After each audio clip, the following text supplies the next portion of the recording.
Hello everybody and welcome back. Thank you very much for joining me. My name is Deborah Hatswell and you're listening to BBR Investigations. A black-eyed, black-skinned werewolf in Hampshire. Tonight I'm sharing several experiences that have happened to locals in a Hampshire area, a short walk away from each other.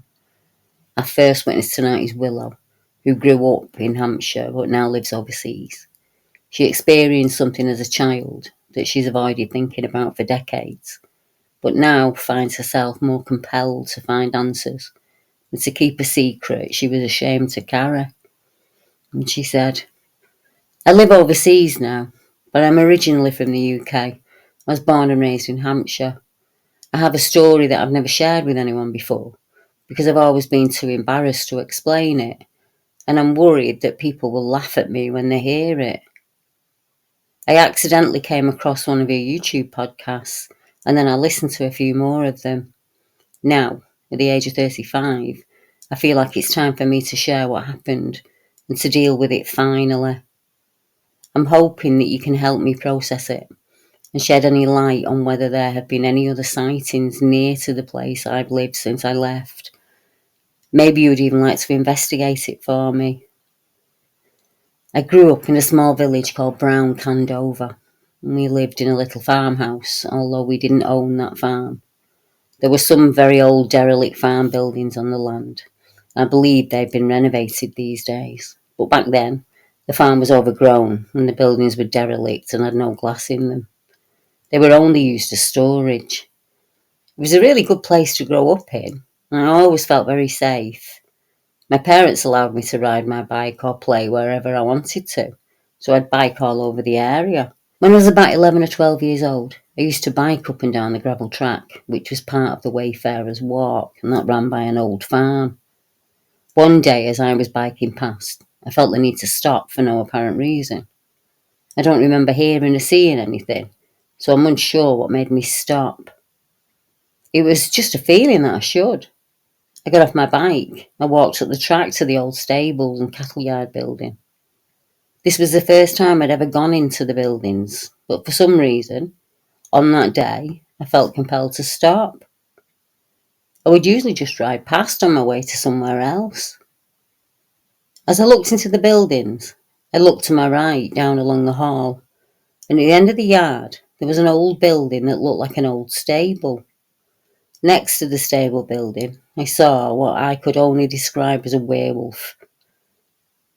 It was very tall and skinny, and it had dog-like hind legs. Its eyes were not red or yellow, but completely black, and its nose was long and thin. Its skin looked like black rubber or leather, and its hair was black, but sparse, not thick. He was crouched down in a position resembling a person who has stomach pains, as if he was almost out of energy. And then he looked up at me, and his expression said he was annoyed to see me. The impression I got was, "You're here, so I'll have to go now." It was a look that told me I was in his way. The creature I was looking at me, and although I was scared, I didn't move at first. I froze, trying to comprehend what I was seeing. Then the creature stood up straight on two legs and effortlessly jumped through a top window that was about 2 meters high. It didn't even struggle to do that. It just smoothly vanished through the window. I heard the sound of the jump echo down the hallway as it landed, followed by the noise of the corn from the field behind the house as it ran. And then it was gone. I ran back to my bike, raced home as fast as I could, and I never said a word about seeing it. After a sleepless night, troubled by what I saw, I decided to go back. I've no idea why, but I did.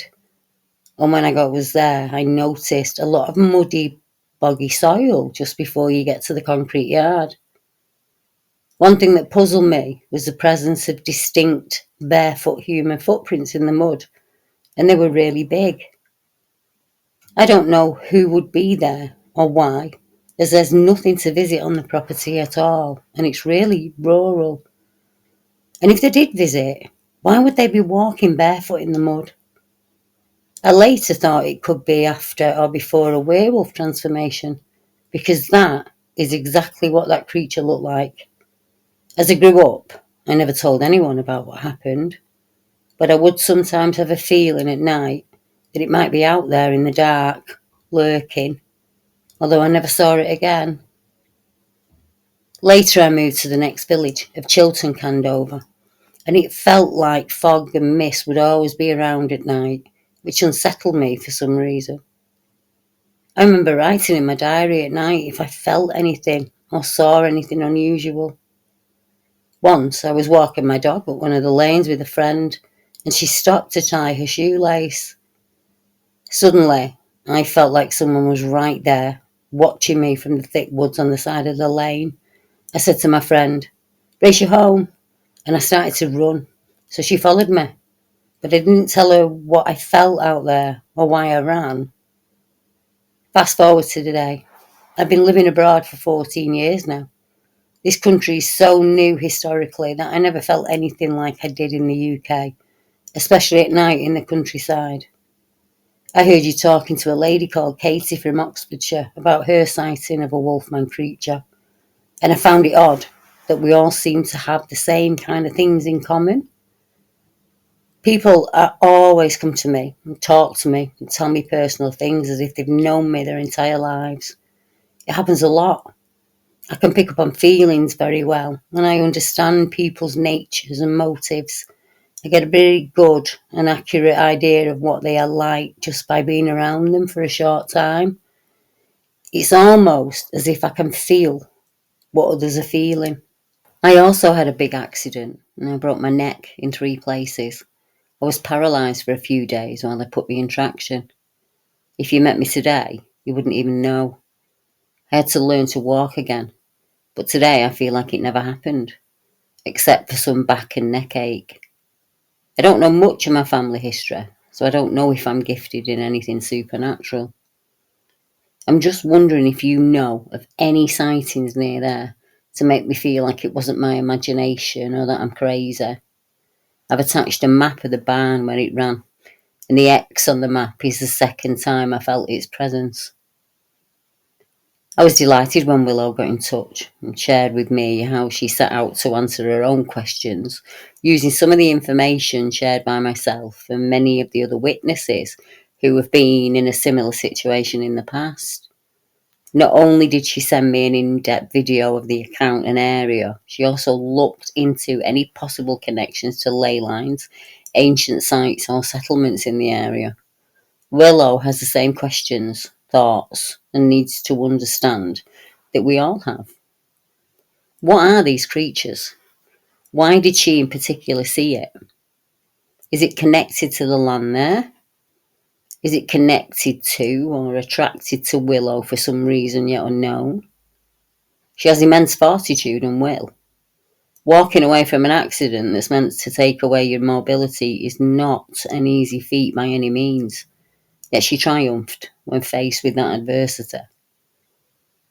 I've transcribed Willow's thoughts and actions from her communications, and she kindly allowed me to share a transcript of them with you.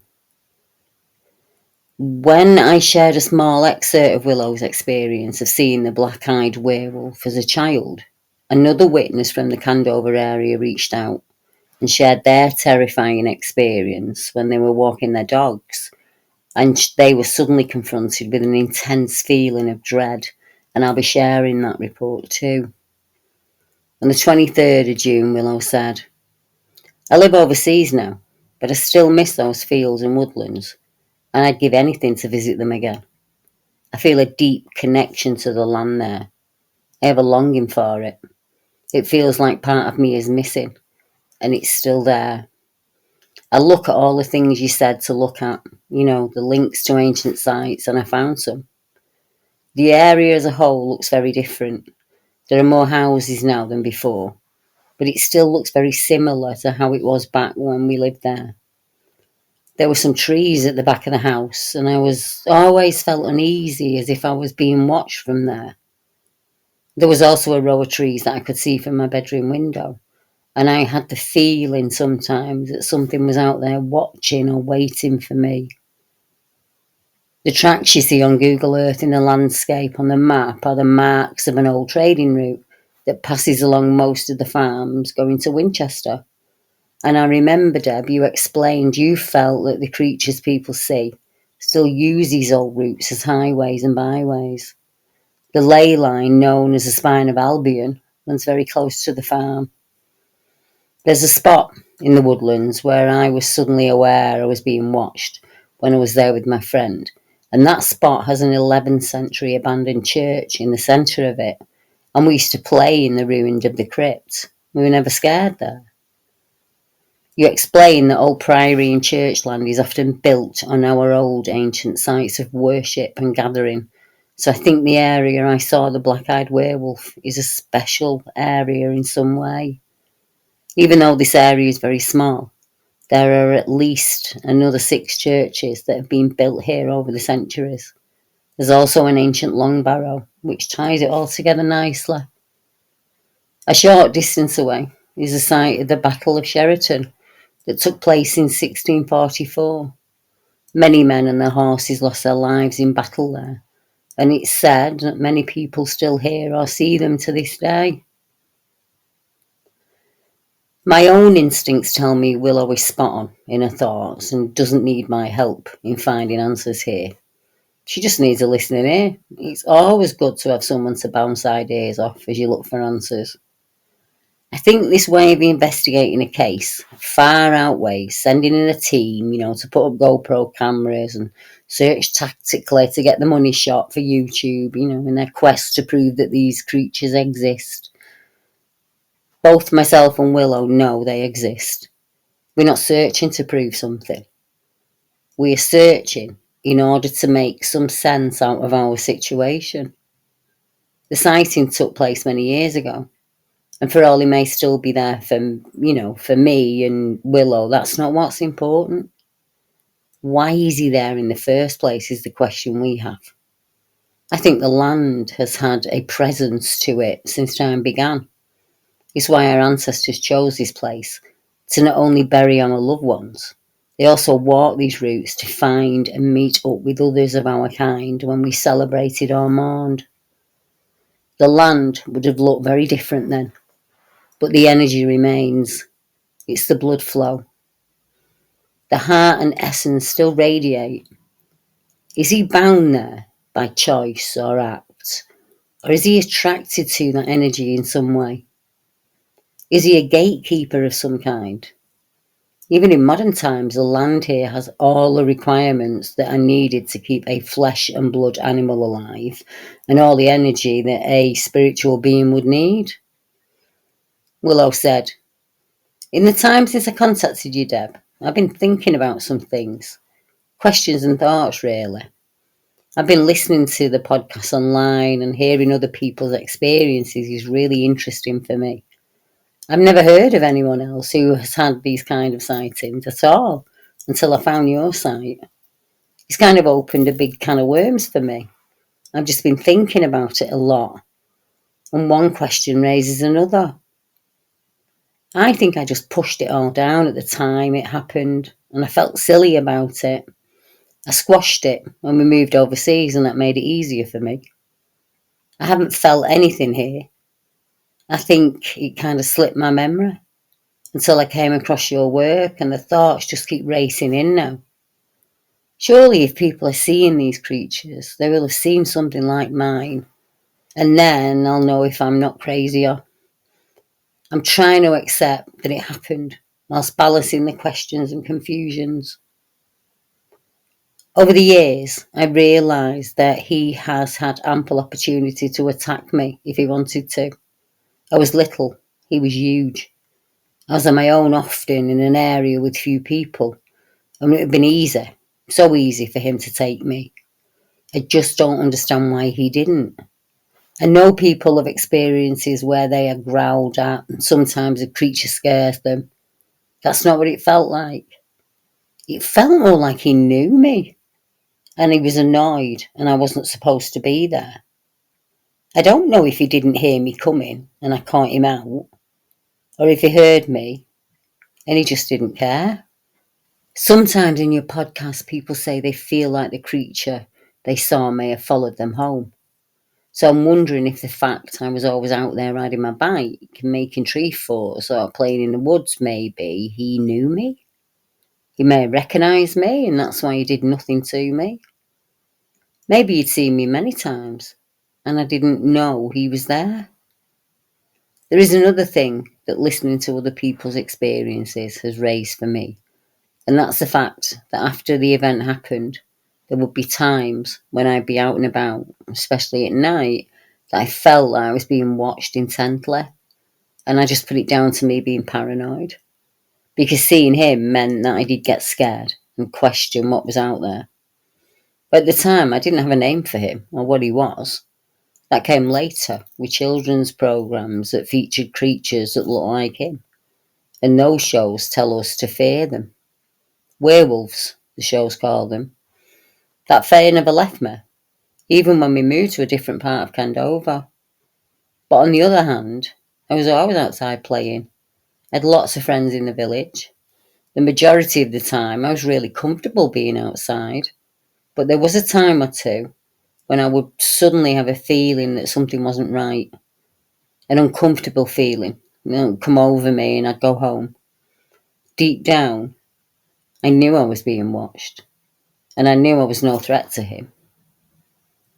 I also want to say that finding others who have experienced the same things as me, who have the same questions as me, has been such a relief. I feel I can finally breathe again. And I feel like I can make sense of all this now. It's given me a different way of looking at things. I looked at my family line as you suggested, and my father's side of the family are gifted, and they've had experiences of their own. And lots of weird things happen to me. I find people exhausting as I pick up on their energy and I feel everything. I can often project what is about to happen sometimes. People open up to me all the time. I have dreams with messages and I'm compelled to share it with the person the dream centred on. I had all the same thoughts and feelings as Willow. I felt silly that my experience happened. Silly that I wasn't the same as the other kids that seemed to have it all sorted while I was busy telling myself it did not happen. I came up with every excuse in the book for a reason to get as far away from there as quickly as I could. And there was a time when it was as if I'd forgotten it all, like I'd tied it up in a box somewhere inside and I just refused to look at it. I thought that helped me. It didn't. It just made me question my own sanity more. I felt like I was always holding in a secret that I was terrified of sharing. I was terrified of people's, finding me out, and I don't even know what that means anymore. Whilst compelled to question my own fidelity every day of my life. So I moved, and that's what Willow did. Distance gave me an escape for about 25 years. It was another 10 years before I realised we are made to feel silly because our experience is outside of the norm. So what is the norm then? What extraordinary thing is acceptable and what's not? Is a horse I've rode for far too long. I didn't even get to choose that horse, let alone saddle it myself. That was done by others who did not have their own experiences, and they needed my narrative to fit theirs for their projects and hobbies and documentaries and the like. I should have just told what happened from day one, loudly. My life may have been very different, but then I would not have walked the path I walk now. Maybe it was supposed to all happen this way, Myself, Willow, Daisy, Phil, Steve, Stu, Fred, Katie, Polly, Jay. The list is endless. And there are many, many more. As ordinary as beeswax we are, yet what we experience is not. And that is where it should lie. Until we chat with the creature that's been our dark passenger for so long, and he explains the whys, the hows, and the whos. He's the only one that has the answers. And chasing ourselves around trying to find them is not healthy. Accepting what happened, moving past that event, and realising that you may not ever get those answers is the healthiest thing that you can do for yourself. As promised earlier, I would like to share a report with you from a listener on YouTube who had her own scary experience out in the woodlands of Candover. Her YouTube handle is Grab My Clutch, and she said, I lived in Candover Valley for several years. On one occasion, I was out walking my 2 dogs, and I had my little boy, at 5 with me at the time. This was around 2018, and it was a walk we did most days. On this particular day, I remember it was in the afternoon in the summer, so the sun was out. The walk took you across some farmland where they grazed the cows. There was a thick tree line on the left of us from the evergreen forest that sat some distance away as the path was very open. I suddenly got a feeling of dread, like we weren't okay. It came over me like a rush of panic. I've never felt anything like that before. I had 2 Jack Russells with me, one on a lead and one off. My older Jack Russell on the lead was quite stubborn, but that day he followed my word without question. I grabbed my little boy in one arm and my other loose dog in the other, and I told my Jack Russell that was still clipped on the lead to run. He led the way, not looking back, and if his speed slowed, I told him to keep going, and he would just run faster in that direction. I ran a mile back to the car without stopping or looking back. My son weighed about 4 stone at the time, and most of the path was uphill, but I didn't feel the weight. I never went back to those woods. That feeling was so overwhelming. I can relate to Willow. I have a lot of empathy, and people always open up straight away to me. There's been other instances I've experienced in the valley. I don't live there anymore. There is a part of me that wishes I knew what it was that made me so scared that day, but my only thought at the time was getting to the safety of the car. It's almost like you act without thinking. Absolutely let Willow know that it was at home farm off Birkham Lane where this happened. I was parked in the south car park. But interestingly, the other side of the road is also home farm. If you go down the hill, there's another car park for walkers off Spain Lane. And when you walk from that car park, you can go up to that edge of the woods that I had that experience in. And before this happened, I never liked going over there. I couldn't work out why, because it's beautiful. But I was always glad when it was past that part of the walk. This walk is 4.6 miles from Preston Candover by road, so I'm not sure how far it is as the crow flies. The farm spans about 336 acres. If you live in the Candovers, Spain Lane is a normal route to take you home if you're coming from Alton. Birkham Lane is just off Spain Lane. Another incident worth mentioning happened when I was driving from Preston Candover to Axford, which is the next village along, and I saw a black mass that went straight across the road. It was really fast, like a rocket. It moved so quickly, I couldn't work out where it went because there was a huge hedge that it would have had to go into. When I drove home, I slowed at that part of the road where I saw it, and there was a small wooden gate in the hedge, and the hedge was shaped in an arch to allow people to open and walk through it. I'd never noticed the gate before, but the whole time after I saw it earlier, I thought there was nowhere for it to go. I thought I must have imagined it. And then driving home, I saw a perfect hole with the gate. Willow also mentioned a mist that would hang over the villages, and this was the same in Preston Candover. I had a rummage online and I came across this experience from 2003, and it's from a chap called Paul, and he said, several years ago, my wife and I had experienced something that still baffles us to this day. Her brother and his family were residing in a wing of a large country manor house near Preston Candover, and had asked us over for a party at their local pub, after which we were to stay at their place. On arrival back from the pub, we had a chat and a nightcap, after which we retired. The wing was arranged in an L shape, with the family bedrooms at one end farthest from the main house, the living room, dining room areas in the centre, and a large spare room at the end, abutting the main house. It's connected to the main house by a panelled over door. Myself and my wife were spending the night in this room. It must also be stated that we were the only people on the whole estate at the time, as the owner and his family were away for the weekend. Apart from us four, the house was deserted. All was fine, and we eventually got to sleep until around 2 a.m. when I was awoken by my wife, who had for several minutes been experiencing what I can only describe as the sound of people working. The sounds of heavy furniture being moved and banging and the general rustle and bustle of people cleaning.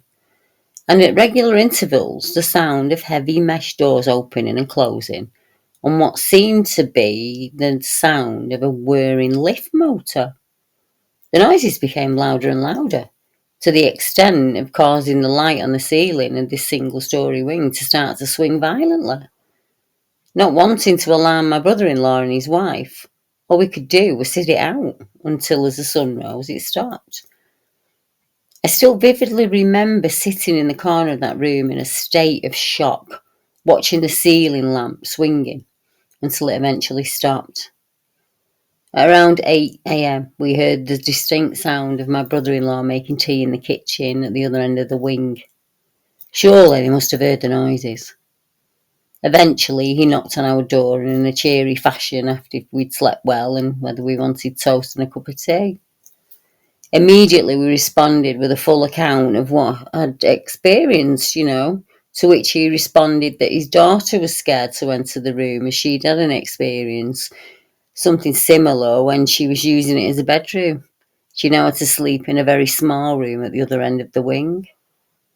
I asked him what was behind the panel doorway, and he explained there was an old-fashioned metal lift that was put in during World War One to move beds between floors when the manor was used as a hospital for casualties.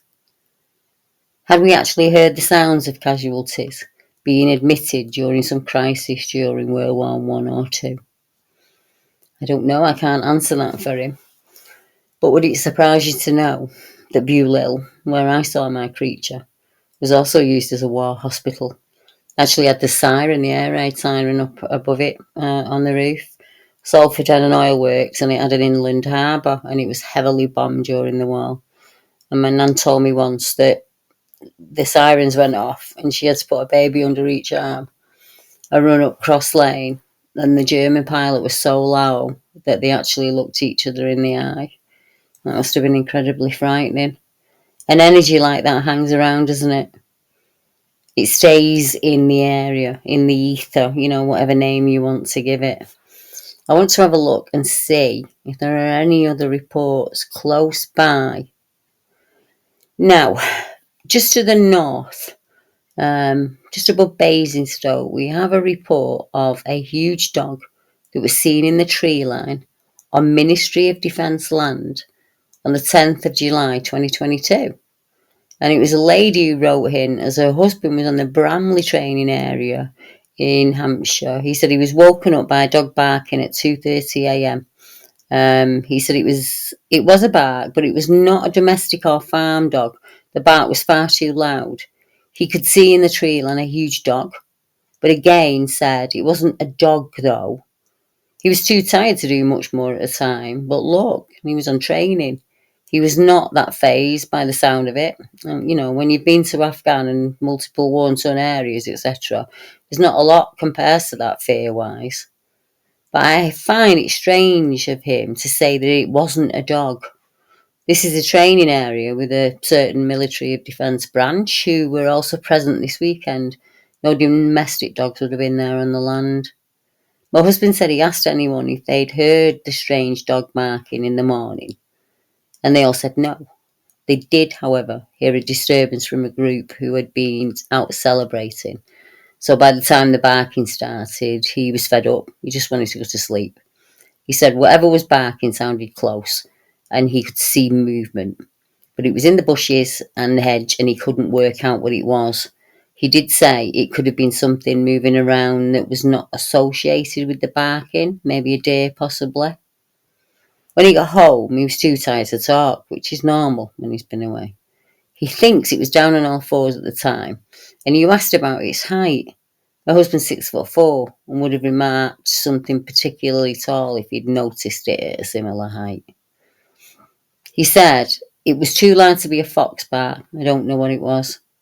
Several years ago, I had my own experience with a large non-native cat that I saw from the window at home. The cat was the size of a spaniel, or much, much bigger. She said, and that's when we lived in Nettlecombe, Bracknell. Sorry. There are two further reports further north of that, two Dogman reports. There is a report of a red-eyed creature to the east, and there are reports of creature on Gresham, Frensham. I was getting this one wrong. The creature of Frensham Great Pond that happened in the 70s, where a man and a woman in a car seen a creature they didn't know what it was jump over the bonnet of their car and take off. So it isn't an area where we expect to see strange activity. It has all the things that we look for. I mean, Willow found them herself. I wonder if the lady in the 2000s who had to pick up a child and run had an experience with the same creature that Willow saw all those years ago as a child. Or is it several creatures? Is there a clan of them? We just don't know, do we? All we have is questions. I suppose that's what tonight's podcast is about.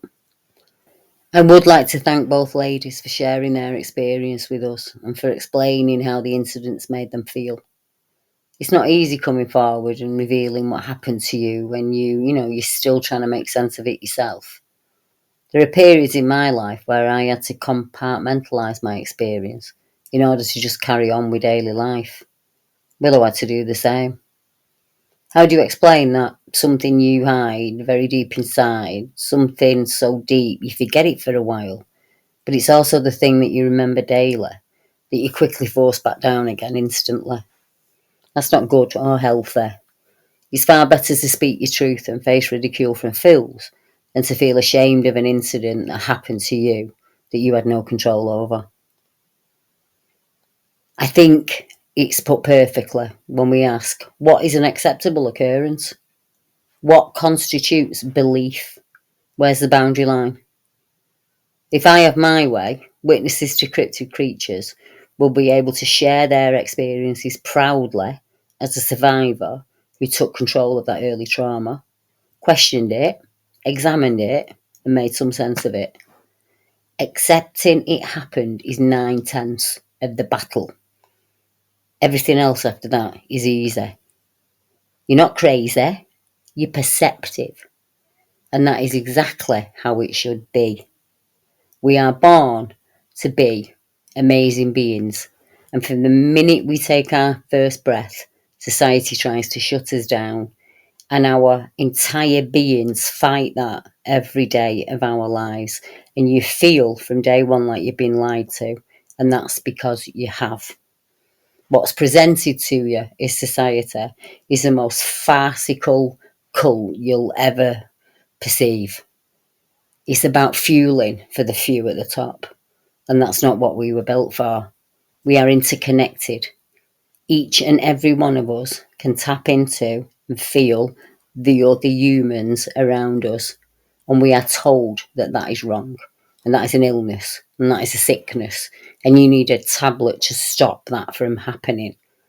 When really, in reality, you are being exactly as you are. Nobody stops a fish being a fish.